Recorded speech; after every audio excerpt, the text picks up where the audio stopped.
Hi guys, this is Sia and welcome back to my podcast channel.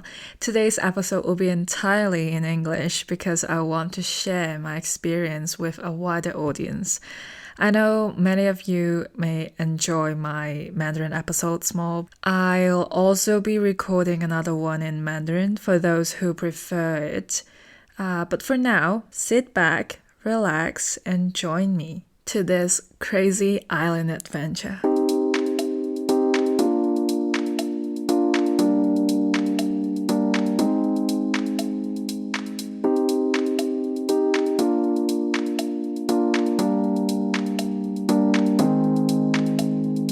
Okay, a little information about me. I can only ride a bicycle. So forget about those heavy bikes. I don't even have a scooter license yet. But I have officially completed an island tour on a heavy bike. To be honest, I have talked about doing an island tour in Taiwan for so many times, but never actually made it happen. One thing I know for sure is I hate summer, so no way I'd choose to do this in the heat. I'd rather be cold. So we did it during a cold wave. Well, okay, that wasn't really planned like that. It just happened to be freezing. Yeah. So just wear more layers and I think we'll be fine, right? Yeah. Turns out, the windiest place in Taiwan isn't just Hsinchu. It's literally everywhere. The journey took place over a weekend. Yes, only weekend. So only 2 days, February 8th and 9th. We woke up at I woke up at 6, okay. He woke up at 5, okay, on the first day and didn't make it back home until close to 11 p.m. on the next day. Before we left, actually, I called my friend who I consider as my older sister. She's also a podcaster. Her name is Wazi. Okay, we collaborated before and I told her I was a bit nervous.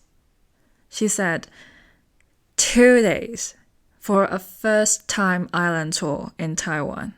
That's pretty hardcore. And for sure, I know that, but I did it. Just focus on being present, truly experiencing the journey, and that's it.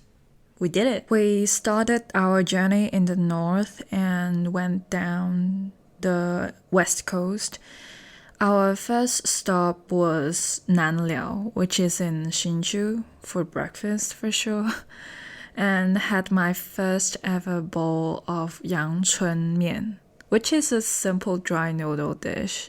You can also have the soup version, but I prefer the dry one. I loved it. Definitely want to have it again. Next, we stopped at Kouhu rest area, finally unlocked Yunlin. And that was the reason why I want to do this trip. Okay, just one of the reasons, okay? I wanted to do this trip because I want to unlock more places. Yunlin is one of them.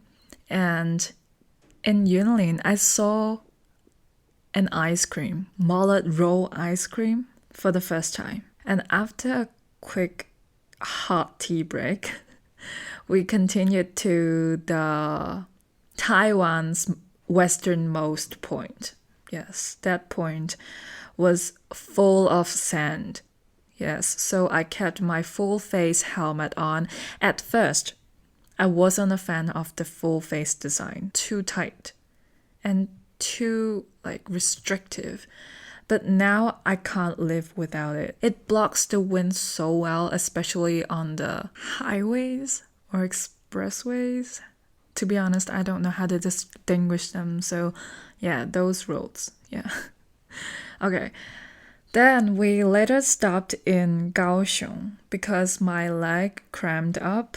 Yes, the weather was so warm, I would say. The weather was so nice.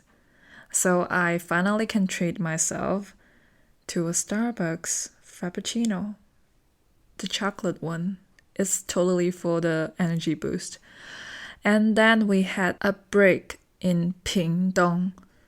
Actually, it's the Nanzhou interchange place. To be honest, it's really hard for me to translate all the road names in English or even the food. Because what I ate there for a little snack was a turtle jelly. Okay, this sounds creepy, but actually it's good for our body.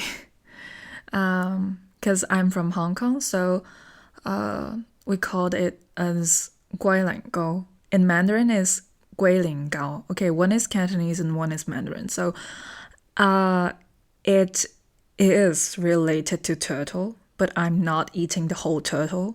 Yes. Okay, so that is only a thing. Yeah, that's only a dessert, yes. Just think it as a dessert and that's it, okay? Okay, before setting off again, we had the turtle jelly. That's it, okay?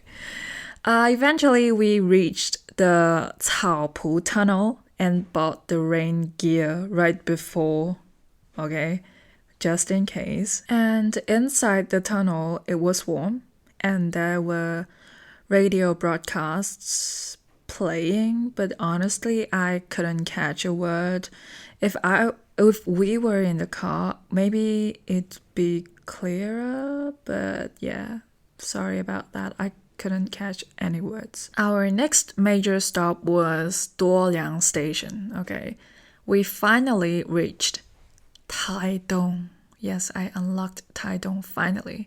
Just as we arrived, we caught a glimpse of the Puyoma Express train passing by. I never taken it before. Hopefully, I'll get a chance one day. Then we reached the Taidong night market. We didn't do any preparations beforehand, so we hadn't booked a hotel in advance. But we know that we will be staying there for a night in Taitung. Okay, we'll be staying in Taitung. We know that. Okay, this is the only thing that we know beforehand. We just went with whatever looked good and turned out the hotel was a good choice. Okay, and then right next to the night market. Yes, we went to the night market for sure, and it was close to the PX Mart. And above the PX Mart, it is a Muji, which is selling a lot of local Taitung products, which I think that is so good. Great marketing strategies and nice localization strategies. And Taitung was like full of roselle flavored everything, like drinks, ice cream, snacks, but we bought some black tea biscuits. Black tea is also one of the things that they produce. So actually that was my choice since I love anything tea related. And after the trip, when I got back home, I tried the biscuits. They were amazing. And I want to share a thing that I discovered. The Sheraton Hotel in Taichung actually is in the middle of the night market. Can you imagine? I can't. In the beginning, I was shocked. Then we also had a really quick walk around the Tiehua village, which is actually next to our hotel. And then we crashed for the night because we were too exhausted. Okay. Also, I can share about my backpack. Yeah, because I wanted to pack light. I went completely barefaced. I only brought my face wash and a lotion and that's it. No makeup, no remover. Saved me so much time. After a night, day 2 started surprisingly pain-free. But I would say reality hit once I got back on the bike. The soreness only kicks in once you are seated, okay?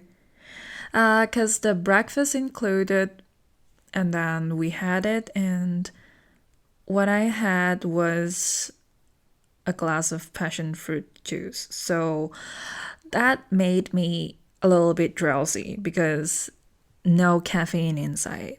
So to stay awake, I turned the ride into my own personal concert, sang the whole way pretty effective, I would say.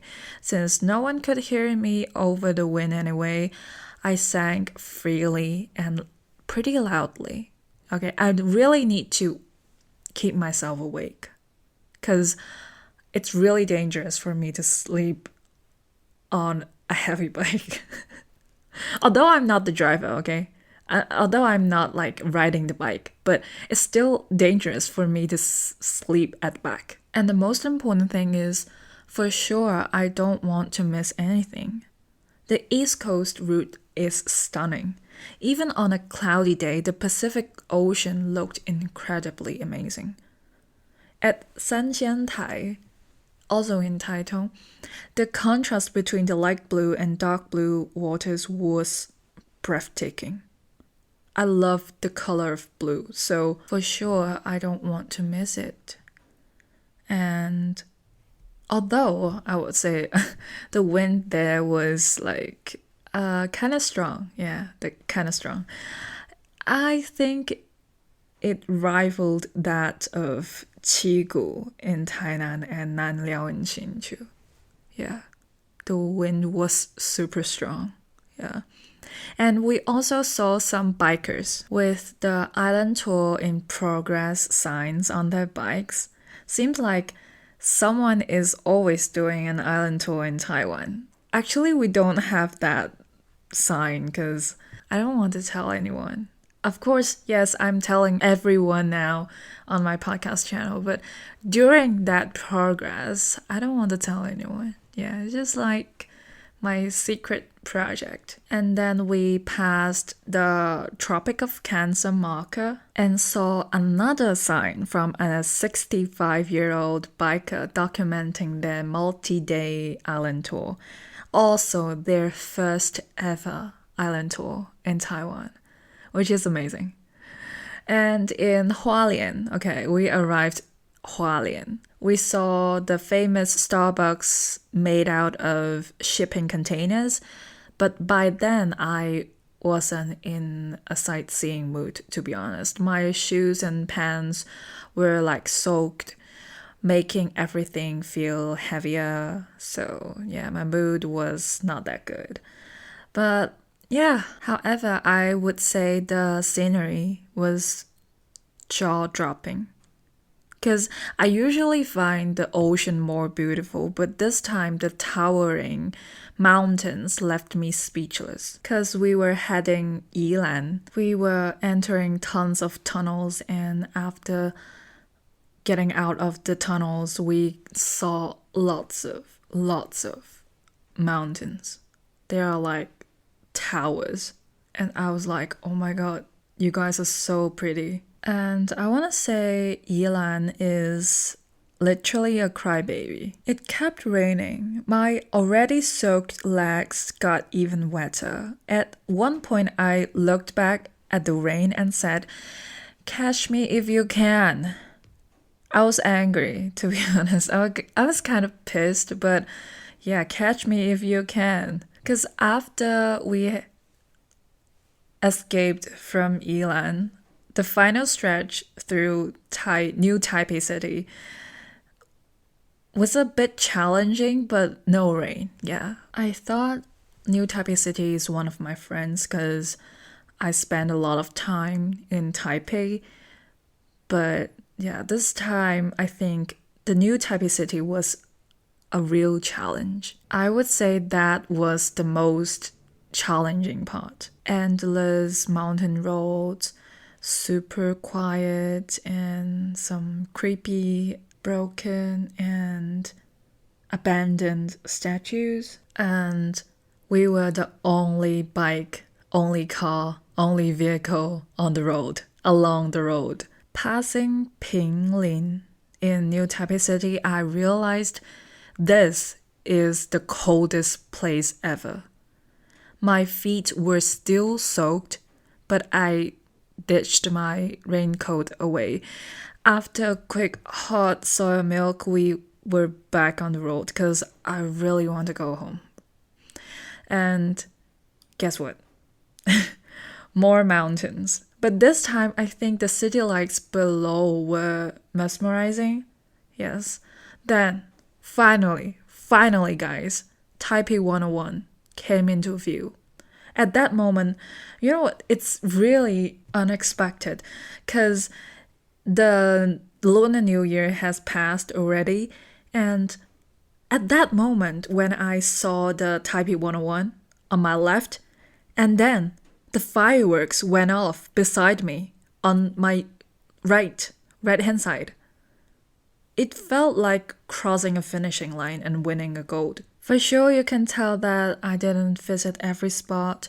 Some places I'd already been, and others were cut due to the time constraints because we only got a weekend. But one thing's for sure, next time I am returning to Taitung for a deep dive.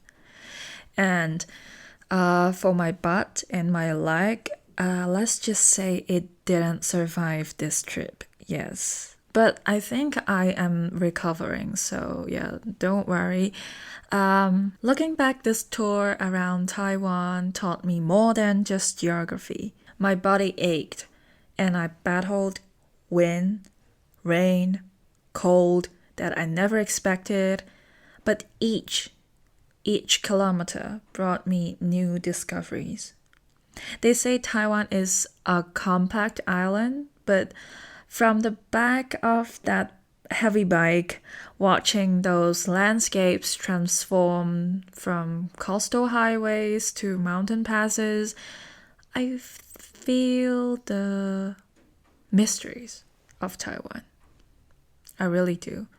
I saw a lot of things which I really want to get off and explore more instead of just passing by. So if you ask me would I do it again, absolutely. Though maybe next time I'll pack an extra cushion for the ride. Yes, I need a cushion. So after all, the best stories don't come from staying in your comfort zone, guys. So come outside, explore, discover, and maybe you can create something, and then maybe you can make a larger comfort zone for yourself. Alright, that's a wrap for today's episode. I hope you enjoyed hearing about my experience and maybe even found something relatable or inspiring. So if you prefer listening in Mandarin, stay tuned.